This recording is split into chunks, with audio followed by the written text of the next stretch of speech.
For centuries, witnesses have seen something in Lake Champlain that they cannot explain.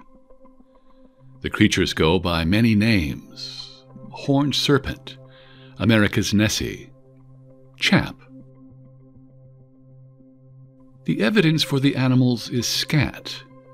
That is, it was. Could a video from 2005 prove the existence of a monster? And is science ready for what this footage may hold?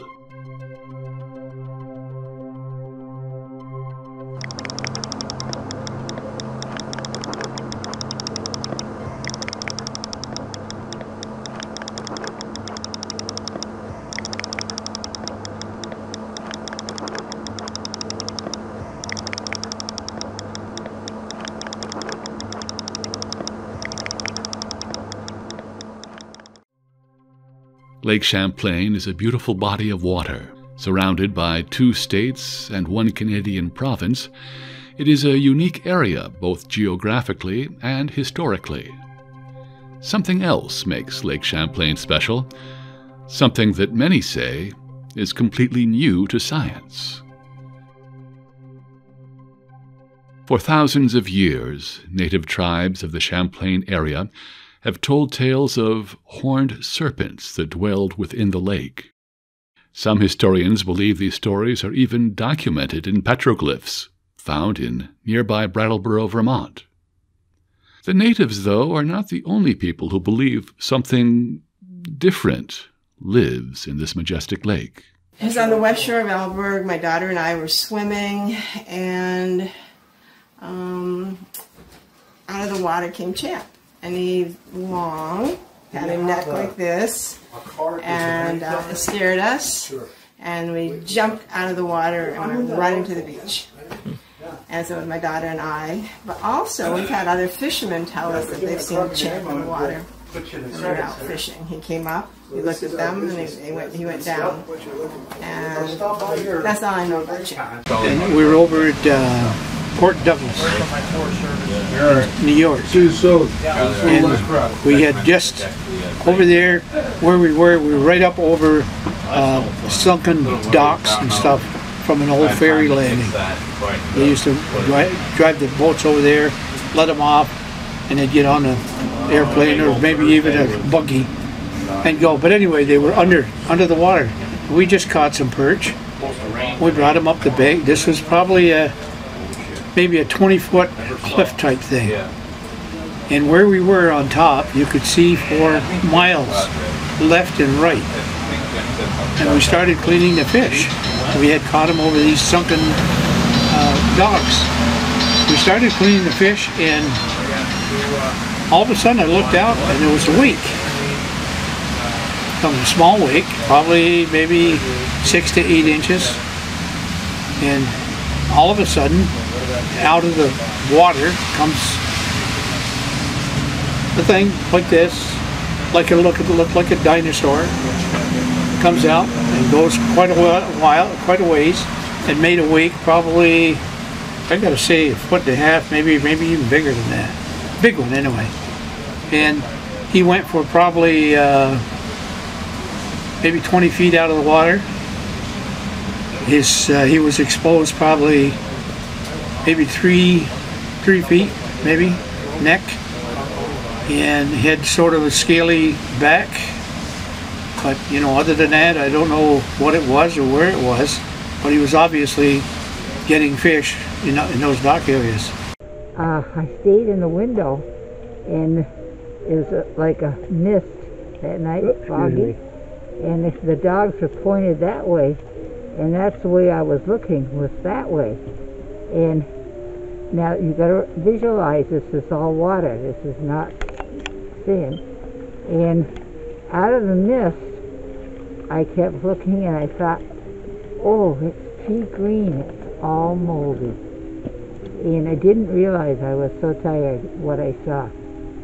But I know, now when I tell you this, it's not as tall. But one more. It was a dinosaur head, and the head was like this, and then it went in the water, and then there was a hump.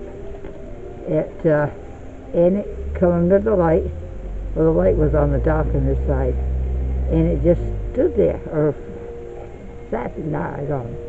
But anyway, there wasn't a ripple in the water, and even though I was looking at it, I couldn't see it move. But it turned, No, you had and it went out in the water, and was gone. I've seen him or her, 3 times. I've lived in Vermont since '68. First in Heinsberg, Vermont, and the last 20 years right on Lake Champlain in Burlington. And I'm a writer, a novelist.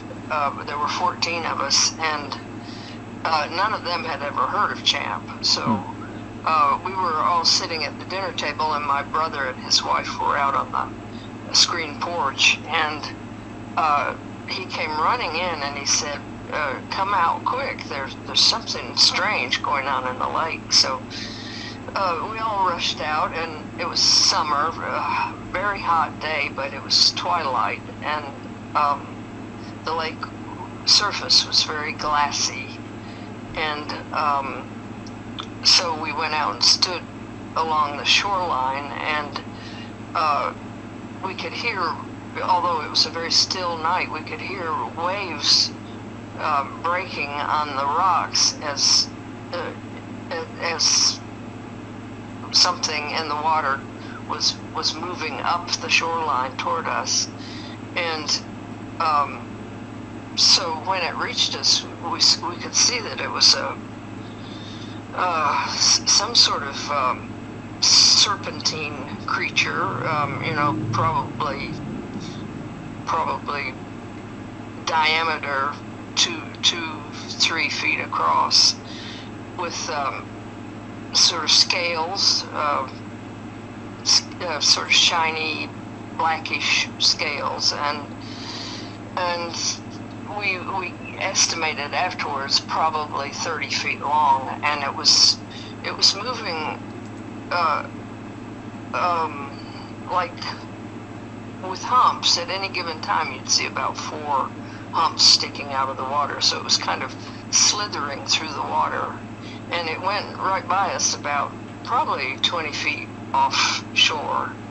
And so there were 14 of us standing there. We all saw it, and the people from North Carolina and Tennessee were just aghast, and a couple of us who were from Vermont said, "Oh my God, it's Champ." The second sighting was the next day, and a bunch of the little children were out in the motorboat learning to water ski, and my sister was out there with one of the little girls in the water helping her get up. And my brother, there were 8 of us sitting along the shore watching them, and one of my brothers said, "Oh my God, look at that, it's that thing from last night." And we looked out and we could see the head and neck sticking out of the water, and it was fairly close to the water skiers, and we thought, "Oh my God, let's hope that Champ is a vegetarian." But it was almost as though the creature was watching the kids water ski, and then it dove, and it appeared to go right under the children and the boat, and then we didn't see it again, and we just kind of sat there in shock. And then the boaters came in, the children and my sister said, "The weirdest thing happened while I was helping Elizabeth ski." She said, "I looked down, and underneath us, I could have sworn I saw that thing from last night swim under us." So she had seen from her vantage point what we had seen from the shore. It was 2014, something like that. Yeah, 2014. And we were in a boat, and it was in September, and this time the water was also very calm, and school had already started, so there were no other boats, and we were down between Charlotte and Shelburne, in the middle of the lake. So at that point, the shore would have been about 4 miles away on either side. And we were just moving along pretty fast in our boat, and the water again was very smooth, no waves at all, and no boats. And we had been having trouble all summer with people swimming too far out and the boats not being able to see them. And my friend who was driving looked up and said, "Oh my God, there's a swimmer." And I thought, well, that's impossible. We're 4 miles out from the shore on either side. And so we cut the motor, and the momentum took us right up to this thing. And it was, I guess it felt the vibration of the boat, or it heard the motor or something, startled it. All we could see was this sort of log-like body in the water, but when it became aware of us, it started, I guess it was trying to dive, and so it came alive, and again the humps, and we didn't see the head at all this time. And it was moving so fast that we were incredulous, because it was throwing off a wake. You know, it was moving so fast that there was this breakers coming off the side of it, and it seemed to last a long time, but I don't think it actually did. We were just kind of in this time out of time situation. You know, it was diving, and it just seemed to go on and on, that this body was swiveling at quite a high speed, and then finally it just was all the way submerged and vanished. So that was the 3 sightings. These eyewitnesses are not alone in their accounts, and much like the natives before them, some have had the luck to document their encounter. This photograph, taken by the late Sandra Manzi in 1977 along the shores of Lake Champlain, seems to show a creature. Manzi's photo is but one piece of evidence. In 2009, a local named Eric Olson recorded this video at Oak Ledge Park in Burlington, Vermont. The footage shows a strange serpent or turtle-like animal swimming through the shallows. Multiple other videos, photographs, and even sonar readings seem to suggest the presence of an unknown species in the lake, the subject of stories that existed long before the area was settled. So when I took that picture, what I saw, and to where I took the picture, by the time I went and got to my, up to the table, grabbed my phone, came back down to the shoreline, it probably moved about 300 yards. What I saw, what caught my attention was the splashing in the water. And it looked like fish were feeding. You know, every once in a while you get a school of fish come through and it's choppy up the water, and that's what it looked like. But then it kind of, I saw that black mass, and then it disappeared, and I just followed and watched, and I was like, okay, maybe I'm seeing the front of a wave. Could be 100 different things on the lake. And it was out near Woods Island, which is an uninhabited island. However, people do camp there. So it's pretty much, a vacant piece of property, and it's a pretty big island because we've kayaked out there and, picnicked out there and whatever, and hiked around. So at the edge of Woods Island is where I picked up that black mass and got the photo, and then it just disappeared. This black thing come up and then go away again, and I was like, okay, you're seeing things. And, just kept kind of doing my thing and looked up again and saw this between the edge of Woods Island and the next point, which would be Lappin's Bay. And took a quick picture just before it disappeared again. based on a lot of theories, I know Scott had talked about it when I spoke to him a couple times, and Katie had talked about it, that these creatures possibly go on land. And I was thinking, Woods Island would be a perfect place for them to go because nobody's on it. And if it was going to feed, I'm assuming that, like most larger creatures like to go into shallower water to feed. And that water is a lot shallower than, on the other side of Lake Champlain. No piece of evidence is more captivating than the infamous Bodette film.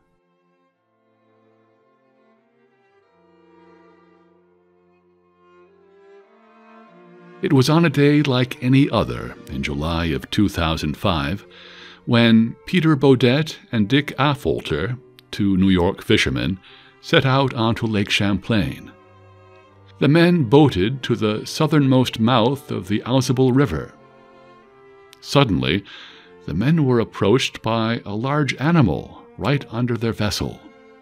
Bodette grabbed his camera and filmed the following footage. What you are seeing is only a small portion of the entire film. It is what was aired on the ABC News Network in July of 2005. Not only is this not the full footage, it is not the full testimony. A scrapped interview with Bodette and Affolter, recovered by researcher and author Joseph Citro, details what the men claim really happened that day. Bodette and Affolter describe seeing a head the shape of a sledgehammer on a serpentine body, which left an S-shaped wake in the water. At one point, Affolter said he was afraid the creature would ram their boat. Perhaps the most interesting feature is what Bodette described as the moment the creature broke the surface of the lake, a moment in which the sunlight could be seen glinting off of the beast's eye. The available footage appears to show wakes in the water, and for a brief moment, the object that is making them. The object appears to have a long, slender neck, with a bulbous head attached. A closer examination reveals there may be even more detail. What we have of the Bodette film is really just a few seconds of the actual length of the footage. It is approximately on screen, the alleged animal, I should say, for maybe all of 2 seconds, 3 seconds in this piece of footage. But we do see some very interesting features. We have here this high-definition version of the footage, and it's right around this area when we start to see the animal actually come into frame. What we see, essentially, is the what appears to be similar to a head and neck, this kind of classic champ image, rearing up under the water towards the side of the Bodette boat, and it has this kind of almost sideways triangular head with these rounded corners and this very long, thin neck that kind of goes out deeper into the water. And what's interesting about the head shape is that it does kind of remind one of the classic horse head shape, which is where we get the term water horse from. But we also see that as the head starts to come swinging towards its right, we actually see it kind of, I guess you could say, change shape, but it looks more like what's going on is we actually see some new shadowing come in this particular frame. Some shadowing towards the end of the head, the point of the triangle, and what it even looks like is almost as though the shadow is being caused by an opening of some kind of hole towards the end of the head, which I suppose if it is a head, we would have to assume is the mouth of some kind. It's also in this frame that you see these kind of distortions towards the top of the mouth, which almost look to be little snorkels on the front of the head, like eel nares, which are, of course, what eels use to breathe and filter water through their system. And you've also got this sort of circular bump towards the top of what we might call the head, and the bump kind of has, it's on both sides, it would seem.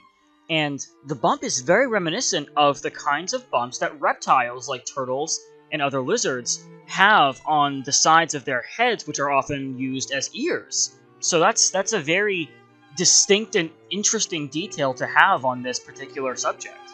And in the next frame, that shadow is gone again. It's almost as though the mouth has closed. And then it swings to its side again, and we can see a different object come up along with it, which some have speculated to be a fin or a flipper. And what's interesting about that is it does have this very noticeable kind of lightning-shaped white line across it. And some have suggested that, as in similar champ sightings, this might be scar tissue along the body of the animal. Throughout the footage, we see these ripples and these wakes, but there's one in particular that I think is quite interesting.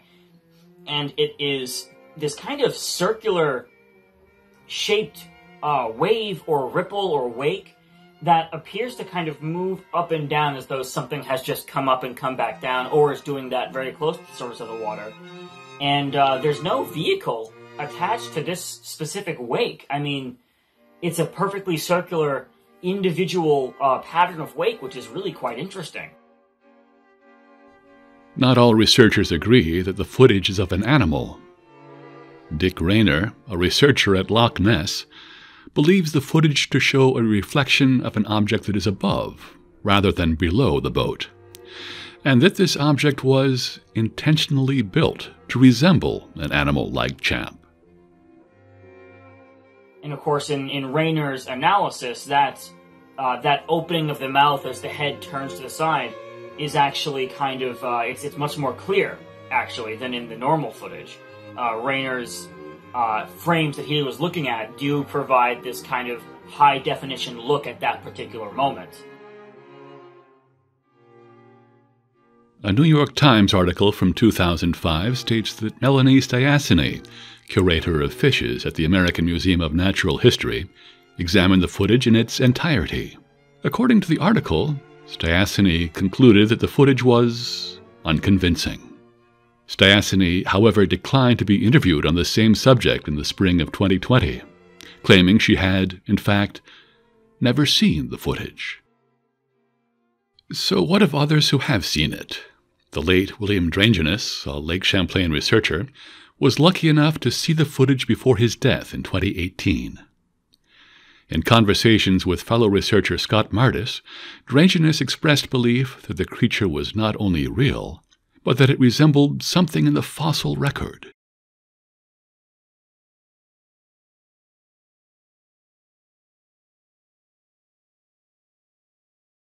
This plesiosaur specimen, found in Luxembourg in the 1990s, is what Drangeness said the Bodette creature resembled the most.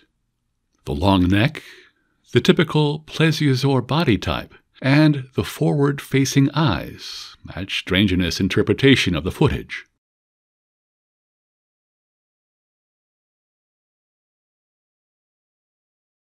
At the time of its discovery, this species of plesiosaur, now known as Macrolidus melusinae, was new to science. Drangeness, although one of the only researchers to see the film, is certainly not the only one to put stock into the plesiosaur theory. Hello, my name is Scott Martis, and I'm a field researcher of the Lake Champlain creature. I've been doing this for 27 years. And here I am at the site of the Bodette Affolter Lake Champlain creature video. This happened in July of 2005. If you look at where I'm pointing over here, somewhere right in this area, the long neck and head looking object resembles a long neck and head of some sort of plesiosaur, which is a marine reptile that lived during the age of the dinosaurs. Potentially it could be interpreted as elongated flippers of some sort. That is possible. There are apparently other parts of the video that were not in the ABC clip, which allege to show a head that has a seal look to it. My involvement in this thing began probably 2008-2009 when I started working with Elizabeth von Muggenthaler, who is a bioacoustician from North Carolina, who is originally from the Charlotte, Vermont area. She came to Lake Champlain in 2003 to do audio experiments with hydrophones in Lake Champlain because she was doing a special about the Champlain monster for the Discovery Channel. She recorded sounds that resemble cetacean echolocation with a high-frequency component. Animal sounds of this high frequency are normally associated with active biosonar of animals, such as echolocating bats that use the echolocation while flying around to locate objects, and toothed whales, which also use it for the same reasons underwater. So it's a highly specialized animal behavior. So anyway, I began working with her in 2008-2009. She had been in contact with Bodette, and Bodette had given her a copy of the video under the condition she not show it to anybody else, and she tried to get work done on it. So I was never involved in the talk or the work she did with Bodette, but I did know she had it. She then told me that there was a sequence, it's not on the ABC film, where you see a seal-like head come above the water.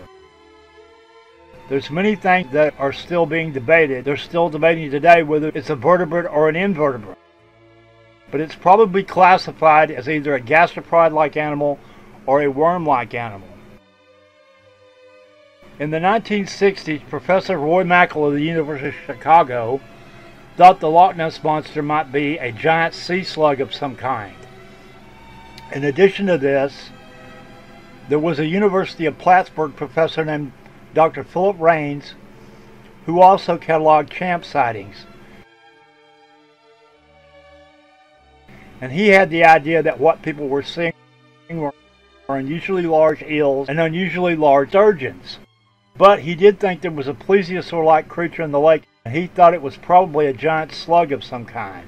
So this theory has been applied in the past to Lake Champlain. Keeping that in mind, if one is suggesting that there are two swimming appendages of some kind of invertebrate, there was a prehistoric invertebrate known from the Cambrian period called Opibenia, which was built kind of like the Tully monster. It had flaps on the side of its body with which it used to swim with. So it's possible it could have something along the lines of that. That's a very unlikely possibility that something that ancient could have survived to this day in a freshwater lake, but it's not impossible. Myself, I'm inclined to think that whatever's in the video is probably a head and neck of some kind. Loch Ness researcher Dick Rayner has stressed that it might be some kind of manipulated mechanical object that is being reflected into the water and is filmed from the top to make it look like it's in the water when it's actually being reflected in the water. He had the idea that it might be some kind of fill pump hose, and he actually asked me in 2016 to look around the boat docks around the Burlington area for hoses that looked like it, and I couldn't find one. And another important part of the video, which is called Much Controversy, is behind the neck-like object. You see some kind of box-like object seemingly in the water. Nobody knows what it is. I mean, it is an object in the water, or is it being reflected in the water from the side of the boat? It looks like a squarish-looking object.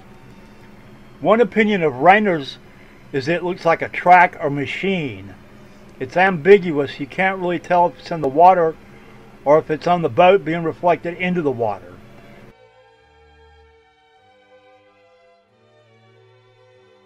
So, you know, I mean, obviously this demands further investigation. What you have to work with is highly ambiguous. So we don't know. It could be a big object hanging off the side of the boat. It could be in the water. We just don't know. It's possible it could be one of those buoys too, because it's generally believed that the film was taken around some buoys. In 2017, me and William Dragenin were in his boat. We came over here to this same area, same general area, to do some investigating because of the fact that the video had been shot here years earlier. You can look at some comparison pictures from the boat that we took that day, and you can see background geography graphical landmarks that resemble objects in the background portions of the Bodette video from the ABC clip. So that probably means the same area. Like I said, we were there on the night of July 4th, the evening of July 4th, 2017. Some mysterious object swam underneath our boat or moved underneath our boat. We were in 50 feet of water. The thing was down about, I think, 20 feet below the boat, moved around for about 2 minutes, swam right to left.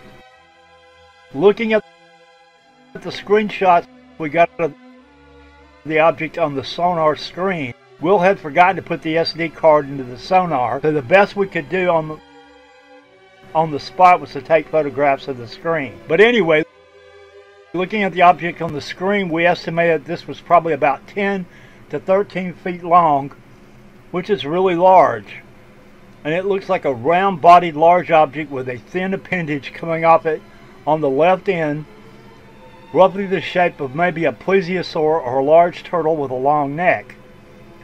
We didn't see any impressions of flippers or anything, but that could have been because the flippers were at the side and were merged with the shape of the body.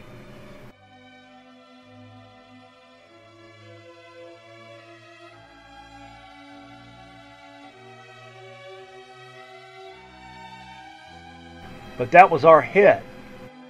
There does appear to be, at the end of the long appendage, of what could be interpreted as the head, are two little prongs that might coincide with the reports of snorkels or horns on these monsters that people have seen over the years, including sightings from here, Loch Ness as well. Later that night, I was listening to the hydrophone and recorded some clicking sounds that resembled the 2003 echolocation sounds that Liz von Muggenthaler recorded.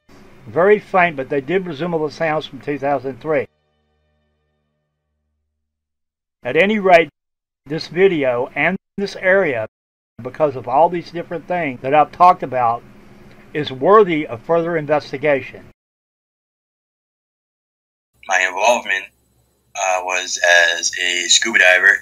I've been certified diver since I was 15, and as well as underwater videographer, photographer, and just, you know, pretty much camera photography. Aquatic Creek was a fun time. We went down there, we set up some trail cams. Me and Karak actually went and waded out pretty far in the marsh just to go and get the cameras near the water because water was pretty low this year. And all of a sudden, we heard my brother yell up from the road, and we ended up running up there, and he said he heard a huge splash, and Karak got up there before I did, and then he heard it as well. Him and Ryan heard it, and then I got up there, and we actually heard it again, and these splashes were absolutely huge. I've heard carp jumping up there, you know, fish jumping, and these sounded like a pile of bricks being dumped into the water. And you know, we spent some time there. We were there in a day too. We went and checking out some of the artifacts and stuff like that along the shore of Otter Creek. The first day we had some problem with the scuba gear. It was pretty uncomfortable, tank moving all over the place. So next day we went back, you know, got the proper gear. We went to go do a preliminary dive check as where I'm diving, I'm down below, but I wasn't that deep. And Ryan was free diving, snorkeling above me, and he had his camera. And as it started to get dark, I went and I heard this weird sound. I thought it was in my head at first, like I had an air bubble in my ear, something weird. And then I looked up at my brother, and he's pointing to his ears, because he had actually heard something the day before, and I didn't hear it. But so he's pointing at his ears and stuff, and I'm stopping and I'm listening, and I can hear this thing faintly, but with the scuba gear, you know, you get the regulator and the exhaust where, you know, your spent air comes out, you know, the bubbles, makes a lot of noise. So what I did was I came up, took off the BC in the tank, just inflated it, and let it float, just grabbed my snorkel and my mask and just went and floated. And what I heard was unbelievable. It sounded just like echolocation, like what you would hear a marine mammal produce. It was clicks, subtle clicks, and louder clicks and clacks, and it was subtle but sharp at the same time. I can't reproduce it with my mouth, but you know, like something that I've never heard before. And I've gone and swam in who knows how many lakes, ponds, scummy ponds, rivers, the ocean. You know, like I said, I'm a diver. I've been diving since I was 15. And like, you know, when I'm in the water, I just go and I feel like I'm in my element. But I've never heard a sound like this, never. And laying there floating, listening to it. And my brother, he's right there, and he's listening to it. And it's getting darker and darker, and it's still going on. And people are all leaving and stuff. And we actually went and we were in Arnold's Bay, and Arnold's Bay is just south of Buttons Bay. And we had gone. We actually started swimming out towards the entrance of the bay, towards the actual lake, and the echolocation, the clicks and stuff we heard, they got louder, more direct, and it was only for about 5 seconds. But it wasn't like whatever was making it when it came closer to us. It was like it increased its volume and the direction, like it directed it towards us, like to see, you know, what's going on here, what are these things doing. And my whole, like we were up there for a while, you know, it was dark when we get out of the water. And what I think goes on is that these animals, they go and they use their echolocation, you know, once it starts getting dark, you know, the people activity, human activity goes and dies down. Like your boat traffic dies down, your people on the beaches, you know, pretty much goes away, you know, disappears. And so it's much safer for these animals to, you know, come out at night, be nocturnal. And so I think that they use the bay as like a corralling point, you know, where they will go sit at the mouth, project their echolocation into it, first see, you know, all right, is there fish in there, and then use their echolocation to come in, group up the fish, you know, because fish will go in a bait ball to protect one, you know, themselves. And so, and pretty much just corral the fish inside the small bays and inlets and stuff, rather than chase them all around, you know, the middle of the lake. It just makes sense to me because, you know, look how many marine, even land-based animals do it. You know, ambush prey, bottleneck, just it's you know, it's like a predatory, like orcas, they do it with seals, dolphins, they do it with fish, you know, so it's crazy. And the echolocation, you know, that was recorded by Liz von Muggenthaler from Fauna Research, Animal Communication Research, in what was it, June 2002. She went and her first hit was in Button Bay, just north of us. The other one was in Hunters Bay in New York, and then the third one was in Tom Farm Bay. We used Tom Farm Bay. Yeah, Tom Farm Bay. All small. Well, Tom Farm Bay is decent size, but all bays, you know, that are kind of shallow. You know, some of her recordings were taken during the day, but I don't know. But it's an experience that like I was just telling you earlier, that I wish I could go back to and just absorb every bit of it.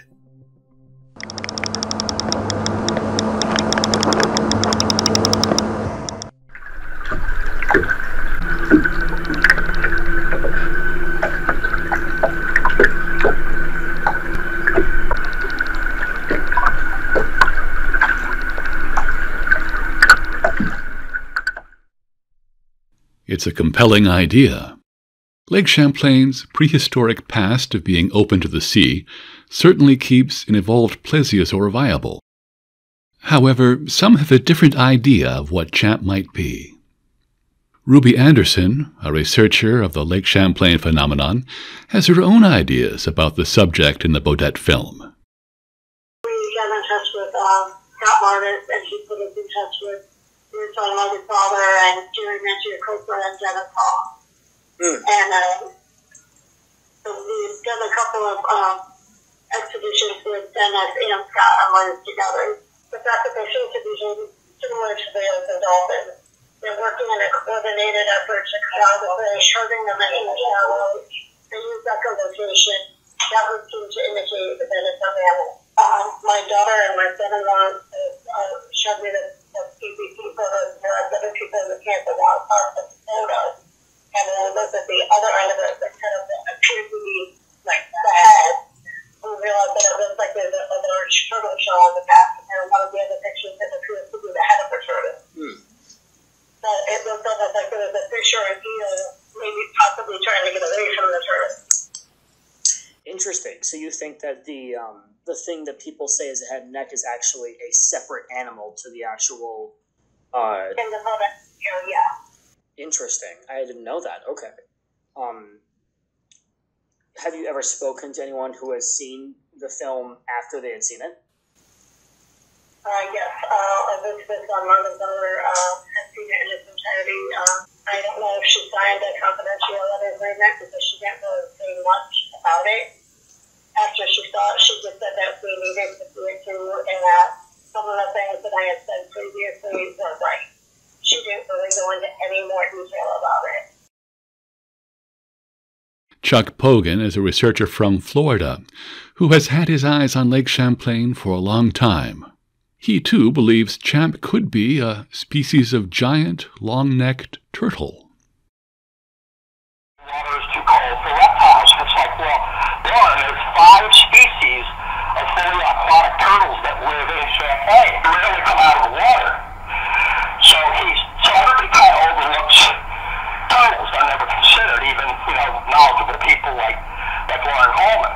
So if you've got 5 indigenous fully aquatic turtles living in Champlain already, it's not a far idea that this could be a turtle because they're already there. And snappers rarely come out of the water. They got another turtle called the musk turtle, which puts out a horrendous odor when you catch it.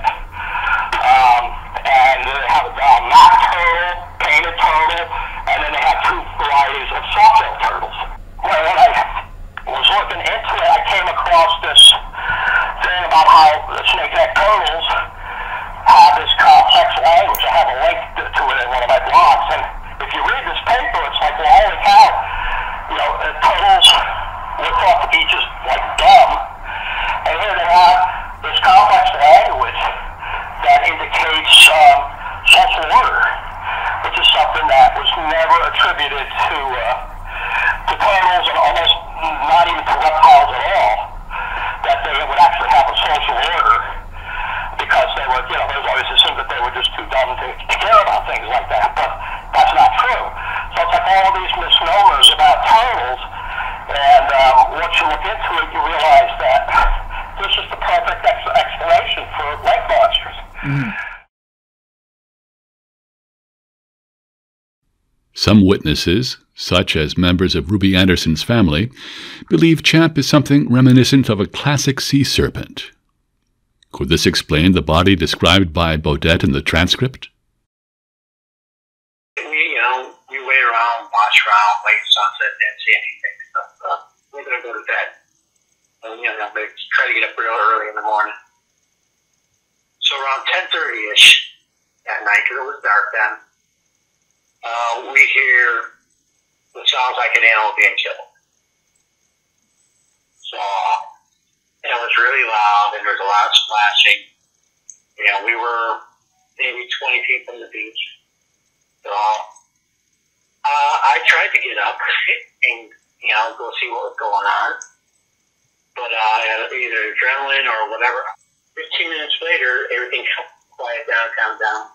In the morning, we went and take another look and see what's going on there. We see a set of deer prints coming out from the woods down to the edge of the water. And they stop right there. They don't go anywhere else. They don't go back up in the woods. You don't see any deer prints in the water, in the sandy part. So our speculation is something grabbed the deer right there off the shore. We got there probably to the island from the ferry. The ferry did take you there. Maybe like 6 o'clock, 6:30. It was like 100 degrees out. It was wicked hot. So we bring our stuff to our campsite. My brother Matt says, "Oh, let's go take a look around." He takes his camera with him, and he comes back like 20 minutes later. We went out to the shore on the island, and I said, "I got the camp all set up," and he looked at me really with a serious look on his face, and he says, "I saw it, and it's not size they say it is." I said, "What are you talking about?" He says, "It's a lot bigger than what they say it is." I said, "Well, you have your camera with it." He said, "Yeah, I know. I was kind of stunned that I didn't take a picture of it." And I said, "Well, what did you see?" So it looked like the one he saw. It looked like a gigantic snake. He saw the coils in the water. He saw it moving through the water. And he told me it's over 60 feet. It could be a lot longer. He didn't know.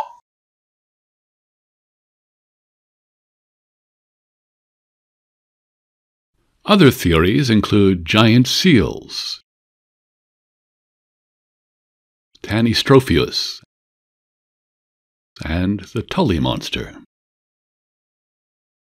Giant seals provide an interesting prospect. Large, predatory seals like the leopard seal fill in many of the same biological roles that plesiosaurs filled. Tanystropheus, a Triassic-age reptile, is similar to Champ, but would need to change its morphology drastically to have survived to the present day. It is also known that the Tanystropheus was not as widely aquatic as Champ is seen to be. The Tully monster, a bizarre animal of its own, explains many of the descriptions given, but not all of them. If it is real, what is Champ? Plesiosaurs certainly match. Could giant turtles, similar to long-necked or map turtles, explain the humps in the water? Or are more bizarre animals to blame? Have we any evidence to suggest one theory or the other? Perhaps tracks could be a good indicator. These tracks, discovered just outside of the Kingsland Bay State Park, resemble those of a crocodilian. They are slender and have long, thin toes. Does this mean these animals are not only amphibious, as some sightings suggest, but that they are crocodilians? Further examination calls this into question.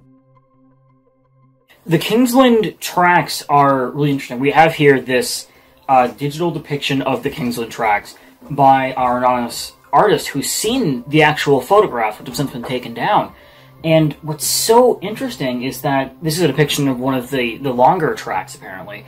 And it looks very much like a crocodilian track. I mean, it's almost identical. It has the long, narrow heel, it has the webs between the appendages, and it has these very long digits. We actually also in the corner have a depiction of what a track that would literally make that imprint would look like. Now, we say literally because the artist pointed out there was something of a caveat in this. In the original photographs, the artist identified a type of leaf, this kind of small autumn leaf in the corner right next to one of the tracks. The artist was also able to identify that it looked like a rather small red oak leaf. And so there was something to go off of for size, because there is a kind of range to how big and long red oak leaves can get. looking at that, we find that a particularly big red oak leaf that hasn't been sort of done in by the autumn temperatures can get rather big. But if it's small and has gone through some weathering by the weather around it, we find that it might only be a few inches long, if even that. And what's interesting is that we can estimate then roughly how long these tracks might be. And what's so interesting about them too is that you have two tracks. You have the long one and you have one that's about half the length with a rounder and more stout heel. And that track looks very much like a snapping turtle's track. Now, going off of the size of the leaf, if we were to roughly estimate, it's not at all out of the question that that is a snapping turtle track. The question is, what about this long track? Well, the long track might simply be a byproduct of the snapping turtle kind of having to drag itself through the mud, because snapping turtles are rather hefty turtles. So they not only make these kind of large belly impressions because they're so low to the ground, but they often, when going through rough terrain like mud, have to kind of flex out their digits and drag themselves a bit, which is a perfectly logical explanation for what would otherwise appear to be a crocodilian track in the Kingsland Bay photographs. A potentially more compelling piece of evidence is the Hall fragment.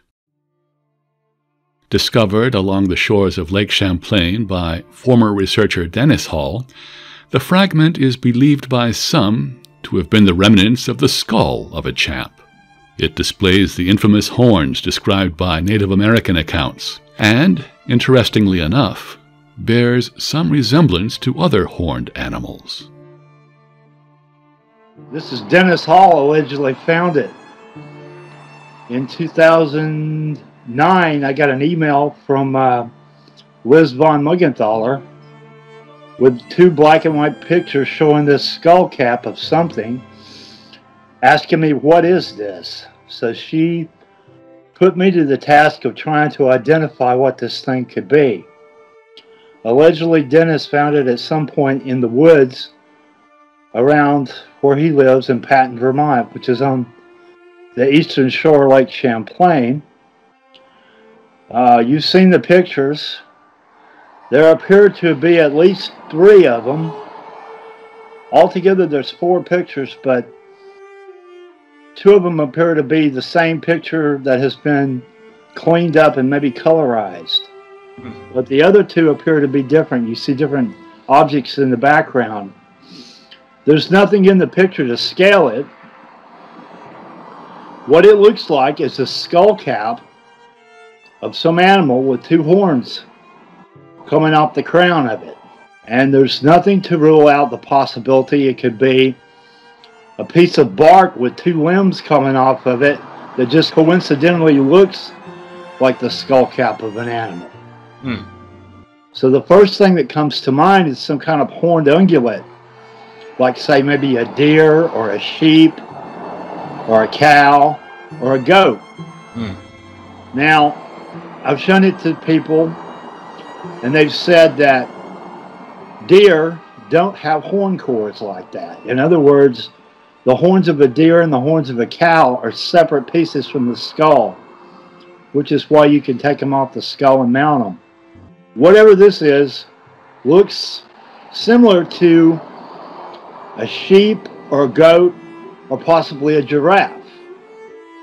Now, when Liz von Muggenthaler asked me to look at it initially in 2009, I kept coming back to this Eocene horned alligator called Ceratopsuchus that lived in Wyoming, and fossil giraffes had a similar skull cap to it. So obviously the problem with that is that, you know, all the giraffes live in Africa and Asia.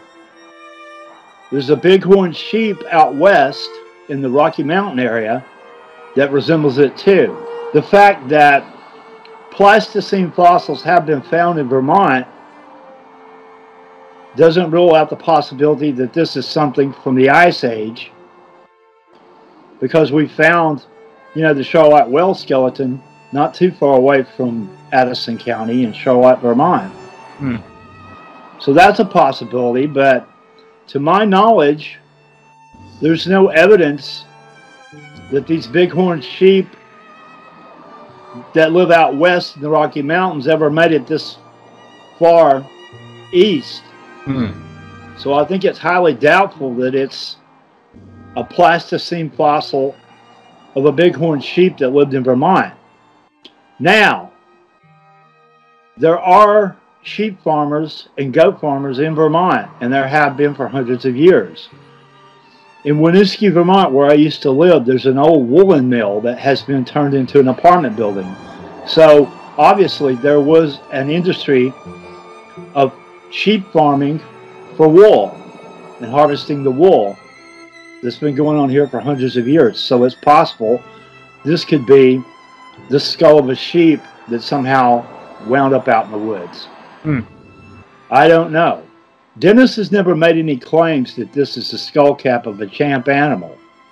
All he claimed was to have found it. But obviously Liz was interested in it, so she had me to look into it. Now, looking at the flip side of that argument, there's no reason why there couldn't be a plesiosaur with horns on its skull, because we already know from the fossil record that there were horned alligators, horned turtles, and horned dinosaurs. So there's no reason why there couldn't exist a horned plesiosaur. Now, if we're dealing with plesiosaurs today in Lake Champlain, they're 65 million years removed from the ones we know in the fossil record. It's not impossible. The closest thing that we have found to a horned plesiosaur is a plesiosaur from the early Cretaceous of Australia called Eumenosaurus. It has crest over its eyes and over its nostrils, and it's got a crest running down the middle of its skull. And it lived during a time when there was a cold snap. During the late Jurassic and early Cretaceous, there was not really an ice age, but a cold snap. And they believed that during this period, there was ice at the poles, and there would have been ice in the water that this Eumenosaurus lived in. So it was a cold water adapted plesiosaur with these horn-like crests over its eyes, its nostrils, and running down the middle of its face. It's a highly unusual animal. Exploring that idea further, the Indians in this region, on both sides of the lake, different tribes, had a belief in a giant horned serpent that lived in Lake Champlain. Now, this type of horned serpent mythology or belief, or whatever you want to call it, is widespread among North American Indians. There is a petroglyph in Nova Scotia that shows this creature with a long neck that looks like sort of like a plesiosaur, possibly a long-necked turtle with horns. So this may be significant. I don't know. One thing I did notice is that if you take the skull cap that Dennis found and layer it over the famous gargoyle head picture from Loch Ness, it kind of fits.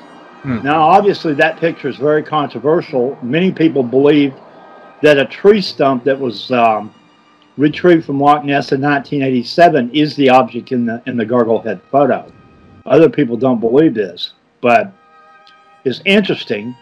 And I have one really good champ report with horns on it. Tommy Heinrich observed while fly casting from a boat, 20 to 45 feet long, head shaped like a horse's head, a long snouted face, eyes visible, two small horns sprouting from the creature's forehead, gray or rust colored. And this was originally reported in the Ithaca Journal newspaper in Ithaca, New York, February 15th, 1971. There's a book about the Abenaki Indians called The Original Vermonters, and it has a section, I'm going to read directly from that. It says, quasi-human beings also include several varieties of underwater creatures, all of which were natural enemies of humans. Stories were told about them in winter when they were safely confined beneath the ice. One variety was some kind of giant lizard about whom Gordon Day has been unable to elicit information. Another variety was a great serpent about which Gordon Day provided the following information in the film Prehistoric Life in the Champlain Valley. And this is a quote from the text from the film. There are many stories of his being seen in different places. In one of my best stories, he figures in the common theme of a girl being seduced by a snake. He often has been mistaken for a log over which someone walks or drags a canoe, then discovers it was a serpent's body. His presence in quiet bog ponds is detected by a boiling of mud and trash up from the bottom. There are several places which are pointed out as former dens of this serpent and from which he went out. The draining of several former ponds is accounted for in this way. In one detailed story, he was first thought to be the head of a deer swimming at a distance. Since he had horns, later as he got closer, he was seen to have had a head not like a deer, more like a horse. Some thought of him to have been a great shaman who only sometimes took this form. You know, these horn-like objects are very rarely reported, but they are a common theme that pops up in different places, you know, like Loch Ness. You've got the Finley Report from 1952. Rowan Watson was able to track down Mrs. Finley's son recently and re-interview him, and he confirmed the old account from 1952, where they saw these two snail-looking blobby horns. People speculate what these could be, if they're just horns or if they're snorkels or what, you know. We just don't know if they're invertebrates. It would make sense that there's some kind of feelers of some kind, like a snail. The skull cap that Dennis had came from an invertebrate. It would almost certainly have to be some kind of an exoskeleton. Now, while I don't rule out the possibility that these monsters could be some kind of giant worm or slug, for them to have an exoskeleton like an arthropod would be highly, highly unlikely. So I don't know.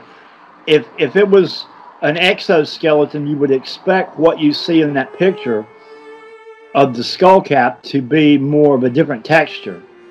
More like a chitinous, smooth skin like you see on the exoskeletons of beetles and stuff like that, you know.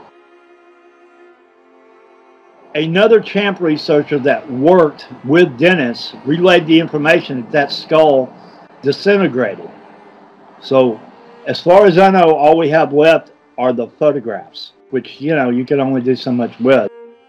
My personal opinion is that a more conventional answer, probably along the lines of some kind of sheep that died from a sheep farmer or something like that, is much more likely than that this is part of a Champ animal. But I can't rule that out either, so we just don't know.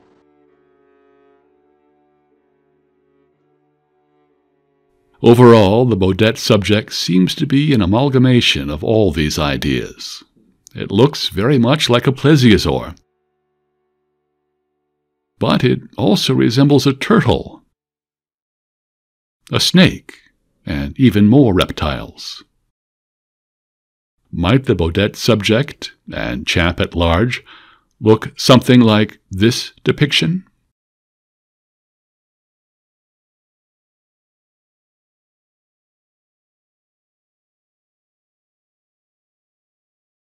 The question of whether or not an animal such as Bo might exist goes hand in hand with the question of why that might be important.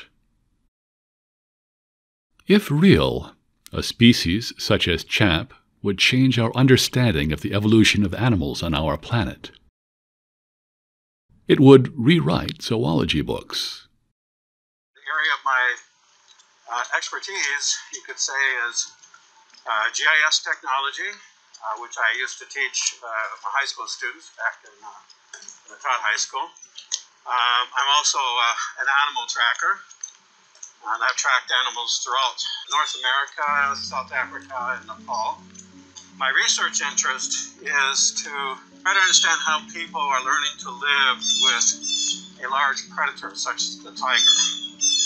and Nepal is a really great place for that because they have been living with tigers ever since people have lived there, and so they have a whole much different approach than we would have, as well as a different perspective. And so I was really interested in how different that is. What are some similarities between how we look and view wildlife in this country, and then perhaps maybe we'll be able to get some deeper understanding. So that's kind of my area of interest and a little bit of my background. It's really a large part of wildlife management is really managing people, and they, like I said, they have a unique approach because they have areas that are set aside as national parks or reserves, really kind of based on the North American model of doing that sort of thing. These were traditional hunting grounds by the royalty for hundreds of years, if not thousands. And they employed the native trackers in the region to be able to find the tigers, and with the aid of elephants, they were able to, of course, surround tigers and rhinos, because they have a one-horned rhino there in Nepal. But then when the royalty decided to give up the land for national parks, it's like, well, these were areas that were still traditionally used by the people there, and they were kind of upset, so they were trying to come up with strategies to help them to win over to protect the tigers themselves, because that's a big part of tourism that evolved, but also an important part of the ecosystem and their traditions. Use some of the resources that are in the national parks or in the surrounding areas. So what they started to do is set up these buffer zones around that, because they knew that these would be corridors that could eventually expand the range of tigers, increase the population, and then maybe have the tigers move to other reserves through these corridor actions. And so they really worked with the communities, and it really is a community-based approach of how they go about it. It's so much different than what we have. And so how do you go about enticing younger people who are really looking for jobs in the city or better paid jobs to be able to do something like become a tracker? And of course, some of the trackers there are also ecotourism involved. And so there is an avenue for doing that, but you got to find ways, incentives to entice the younger people. So I spent a fair amount of time in South Africa, and rhinos has been one of those things that is covered by city, the Convention for International Trade of Endangered Species. And they've thought of different strategies. I mean, for one thing, what they try to do with the elephants, which is another endangered species, that they had all these ivories that were confiscated, or they got from dead elephants or what have you, and what they tried to do was to flood the market to lower the prices to hopefully lower the demand, but it really didn't, because once they were gone, they were gone. And so they thought about maybe we could maybe do that with rhinos, because the rhino horn actually is like your fingernail. It'll continue to grow. You cut it off, as long as you don't cut it too deep, it'll grow again. And so they actually could be farmed in that sense. Again, they would flood the market and hopefully to lower the demand. Well, it really isn't working out that way. And then also you have where the rhinos are at.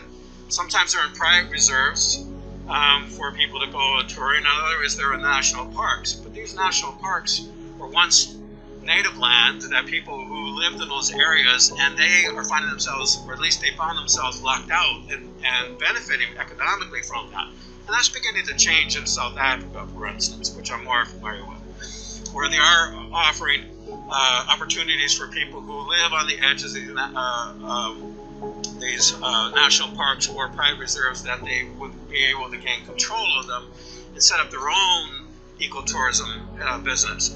And by doing that, where they see that there's benefit from protecting the animals that they want people to see, you're less likely going to get people who are poachers, because poachers are often people who are local or have a relative who is local.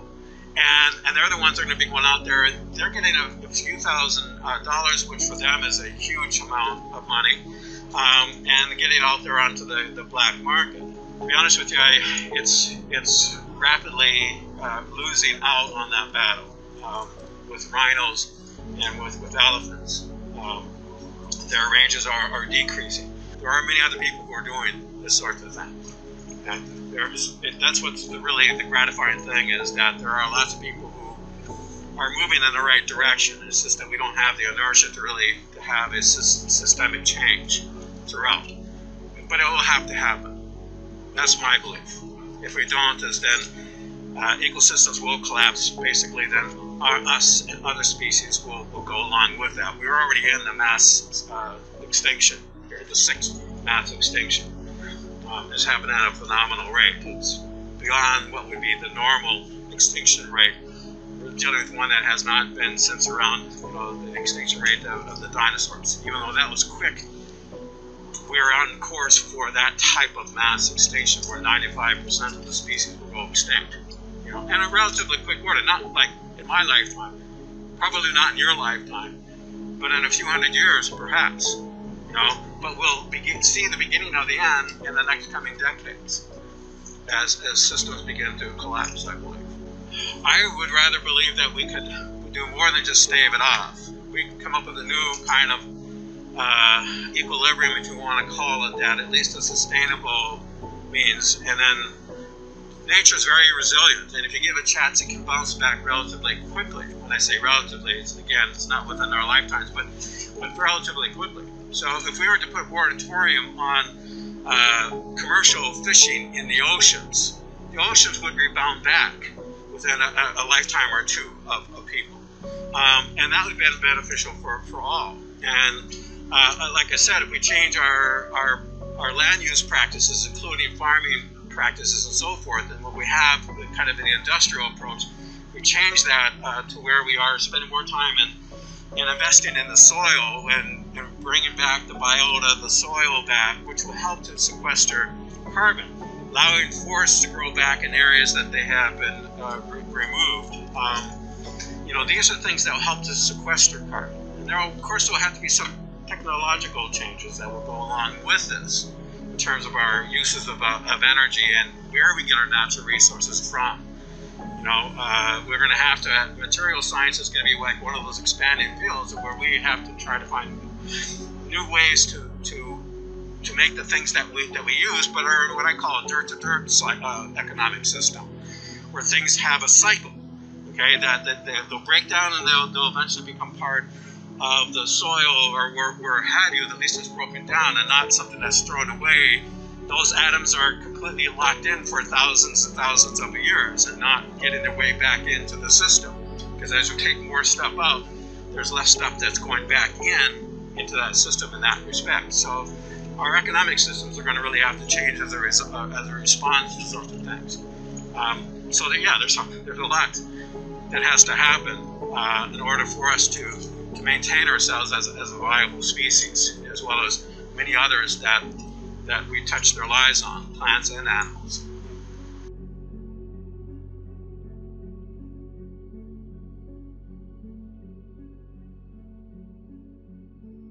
If the Bodette film is genuine, and is as clear as some witnesses have claimed, it could help propel science and conservation into seriously investigating and even protecting what would certainly be an extremely rare species. Why then is the full footage kept so secret? Basically, the Bodette footage, from what I know, is a piece of video that's alleging to show some sort of a champ creature in Lake Champlain. It was released, I don't know exactly when it was taken, but I believe it was released in 2006. And it debuted, this was really before YouTube or anything, and it was shown on ABC News out of New York. And in this piece, they said that 2 upstate New York fishermen had captured this very interesting footage from Lake Champlain. Right. And in the video itself actually purports to be at the mouth of the Ausable River, which is one of like 6 or 7 major rivers that feeds into Lake Champlain. It's part of the watershed area. And the Ausable River actually goes up, if you go upstream, it goes to a place called the Ausable Chasm, which is this really cool kind of cliff area. A lot of people do like recreational activities there, but it's a big river that feeds into Lake Champlain essentially. And they purported to capture this serpent-like creature that was bobbing up and down on the surface, and they said that it swam under their boat. And they flippers and the head very clearly. And the video itself that was shown on ABC, which is really one of the only available copies to the public, little tidbits of the film, isn't that great. It doesn't show very much detail, but you can see in some parts what looks like a flipper, what looks like a snake-like head, also ripples on the surface of something that was in front of them. From what I understand, they were, they're fishermen. Lake Champlain is a world-class fishing spot. I mean, it's one of the most biodiverse lakes in North America. 90-plus species of fish, really big fish, so it's a great spot for fishermen. These guys were locals that had been fishing there their whole lives. So what happened was, I guess they came across this thing, in their words, and they had a trolling motor, which is a type of motor that fishermen use to, it's like a silent motor. You use it so you don't spook the fish or the wildlife you're trying to approach. So they turned off their large motor and engaged the trolling motor, and that's how they were able to kind of get on top of this thing and have some sort of an interaction for an amount of time. When they released this footage, I guess they would have had ownership over this over a decade ago when it was released in 2006 to ABC. And now it is under the ownership of an entertainment lawyer in northern New Jersey, in kind of the New York City outskirts area. This guy, his name is Scott Chagin. I'd have to look into my records to indicate exactly what the name of his firm is, his law firm, but he does entertainment law. So he is in possession of this footage now, which I think is quite interesting. And there's speculation why he would have acquired it. I've heard the rumor multiple times from people that are a bit more informed about it that there was some sort of a divorce settlement in which this lawyer from New Jersey, Chagin, was involved and happened to receive the footage as part of a payment from one of the either Bodette or Affolter, whoever really claimed to have ownership over the video, because it's called the Bodette film or the Bodette footage, but obviously both of them were involved, Affolter and Bodette. So again, this lawyer is now in possession of it, and that's where I think the story gets a little bit frustrating and sketchy, particularly for those of us who are interested in some sort of transparency or something, that would be more satisfactory with being able to view this film. I contacted the law firm of this lawyer in an attempt to hopefully secure a bit of the footage to be able to use in my documentary series. And I'd been warned by people that he would not basically give me any of the footage, and I would not have any permission to use any of it, but I tried anyway. So I had made contact in about, it was, I want to say, late 2017 to 2018, I contacted the lawyer, and I'd been put through to the secretary, who I believe it was a phone call. I wasn't, actually, I called into the firm, and the secretary said, I can take down your information, I can have him contact you back. And so he did contact me back via email and said, what can I help you with? And I then explained my purpose. I said, I'm doing an independent series on Champ, and I would really like to use a little bit of the footage, nothing where I can post the entire footage. I understand that there is, you want to the entire footage, there's like a value to it, but maybe a small portion of it. And then, as soon as I said, I basically didn't have much money to give out for this because I was doing this on a shoestring budget, very modest amount. I didn't have, multiple grand to dish out for this footage.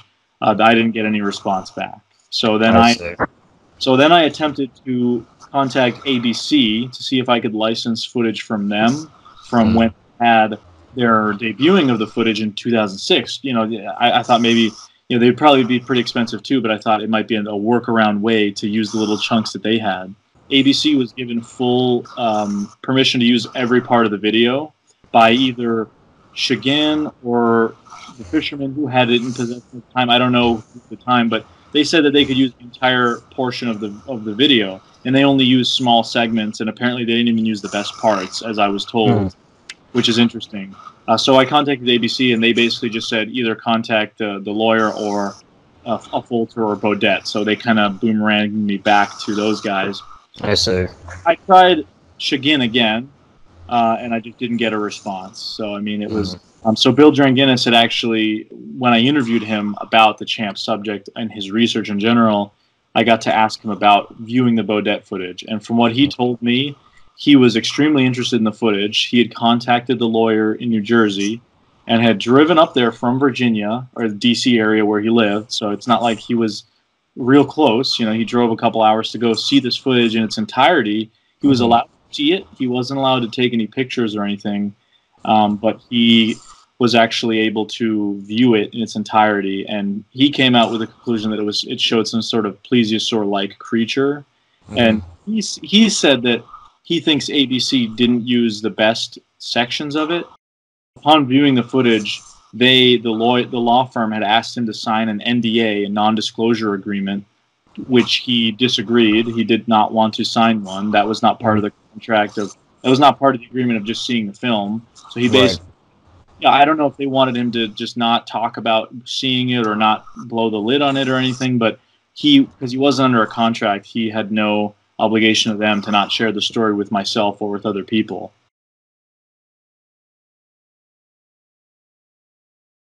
Under the Endangered Species Act, an emergency concerning wildlife might be declared if there is sufficient evidence for such an emergency.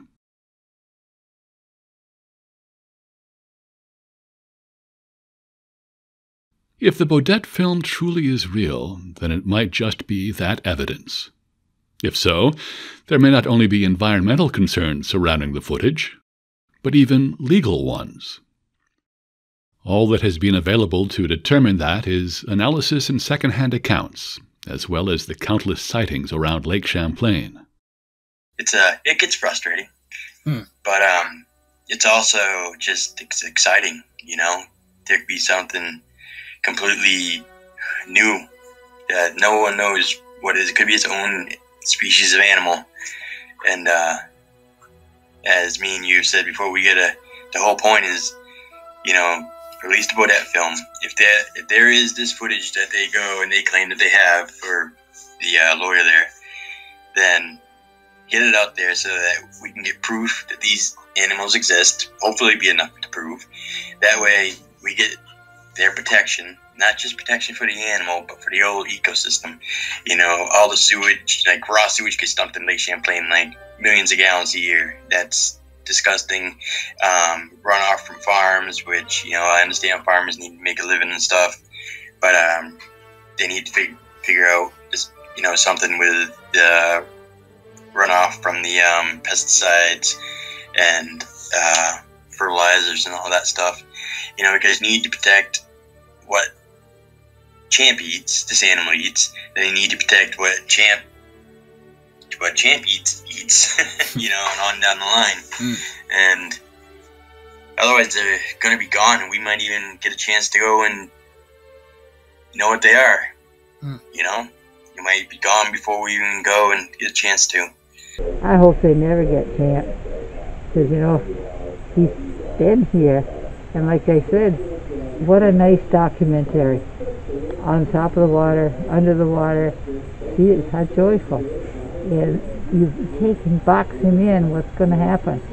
He's not going to be an aquarium big enough to do the justice. Just leave him alone. Take your pictures, but leave him alone. Let him have his lake. I just don't want anybody to catch him. In fact, if they're going to hurt him, I don't even want him to come in. There are plenty of Champ eyewitnesses, but not that many Bodette creature eyewitnesses. Except, that is, for one man. What you are about to hear is the testimony of someone who has seen the Bodette film in its entirety. He, like many Champ eyewitnesses, believes not only that this species exists, but that its time may be running out, and that the Bodette film could save it.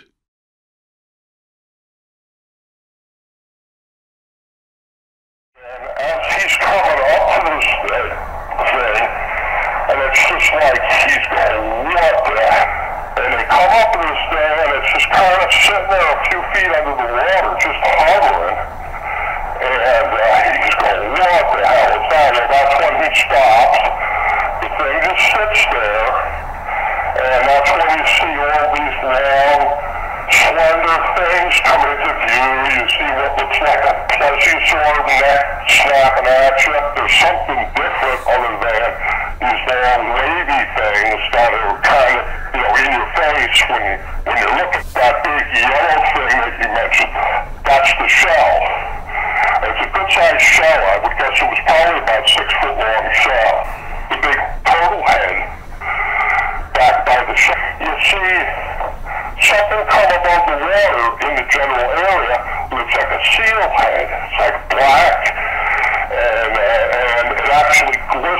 cruises up to the thing, and it's, like I say, it's just kind of hovering. And all of a sudden, you see something coming broadside at the boat, while this other thing is just kind of sitting there. And it's another champ animal. Well, I mean, it's going like a bat out of hell. It comes right at the boat, broadside. Pete's got the camera on it, and at the last second, it goes under the boat, and Pete takes the camera and swings it to the other side of the boat, points it in the water, and the thing he runs out of footage, runs out of batteries, and that's the end. So there's just a couple of sequences with this thing, but like I said, you can see that another one doesn't knock it back on the boat, goes under the boat, comes up, and then down again. You know, I had some money, and I offered the lawyer, you know, everything I had. He said, you know, like, oh no, you know, the Discovery Channel spends $100,000 to put Liz in the boat for the day, and you know, throw her out of it for a second. It's, well, you know, that's a lot of money if you're looking for $100,000 for it. Never heard from her again, never returned my calls.